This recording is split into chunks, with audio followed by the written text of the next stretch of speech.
নমস্কার, কেমন আছেন সবাই? আশা করি আপনারা সবাই ভালো আছেন। আপনাদের শাওলিস রান্নাঘরে স্বাগত জানাচ্ছি। আজকে আমি আবার একটা নতুন রেসিপি নিয়ে চলে এসেছি। আজকে আমি বানাবো হচ্ছে মিক্স চাউমিন, একদম ঘরোয়া পদ্ধতিতে। প্রথমে আমি চাউমিনটাকে জলে সেদ্ধ করে, জলের মধ্যে একটু নুন সাদা তেল দিয়ে সেদ্ধ করে ভালো করে জল ঝরিয়ে নিয়েছি।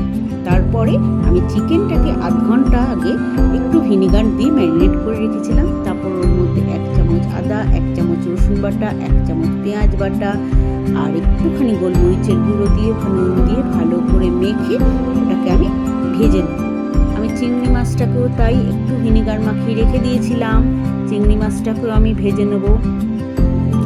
আর ডিমটাকেও ভালো করে ফেটিয়ে, যে যটা ডিম খাবেন ডিমটাকে ভালো করে ফেটিয়ে, একটু নুন দিয়ে ফেটিয়ে আমি ডিমটাকেও আলাদা করে ভেজে তুলবো। আমি সব কিছু আলাদা আলাদা করে ভেজে রাখবো। তারপরে আমি ওই প্যানের মধ্যেই একটু বিনস, একটু গাজর আর পেঁয়াজকে আমি একসাথে কুচিয়ে নিয়েছিলাম। আমি আলাদা আলাদা কুচাইনি, একসাথে কুচিয়ে নিয়ে আমি ওটাকে প্যানের মধ্যে দিয়ে ভালো করে ভেজে নেব। যখন একটু জাস্ট ওটা নরম হয়ে আসবে, আমি একটু ক্যাপসিকাম কুচি আর কাঁচা লঙ্কা কুচি দিয়ে তারপরে আমি ওটাকে একটু নাড়াচাড়া করে, যখন ওটা একটু ভাজা ভাজা হয়ে যাবে, আমি তখন ওটার মধ্যে একটু দিয়ে দিচ্ছি, একটু সোয়া সস, টমেটো সস। সোয়া সস 1 চামচ, টমেটো সস 2 চামচ দিয়ে ভালো করে ওটাকে সবজির সাথে মিশিয়ে নিয়ে তারপরে আমি চাউমিনটাকেও দিয়ে দেবো। চাউমিনটাকে দিয়ে খুব ভালো করে চাউমিনটার সাথে সবজিটাকে ভাজা ভাজা করবো। আমি তখন ওই ডিম ভুজি আর চিংড়ি মাছ ভাজা আর চিকেন দিয়ে ভালো করে নাড়াচাড়া করে চাউমিনটাকে নামিয়ে নেবো। আমার গরম গরম মিক্স চাউমিন রেডি।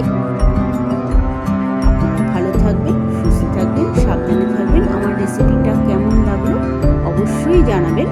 আর একটু আমার পাশে থেকে আমার চ্যানেলটাকে একটু লাইক, শেয়ার, একটু সাবস্ক্রাইব করে দেবেন। আশা করি আপনাদের রেসিপিটা ভালো লাগবে। আমি একদম ঘরোয়া পদ্ধতিতেই বানিয়েছি। দেখতে থাকুন তাহলে। তবে আসি আবার পরবর্তী আরেকটা ভিডিওতে আপনাদের সাথে আমার দেখা হবে। আবার কথা হবে। ততক্ষণের জন্য আসছি।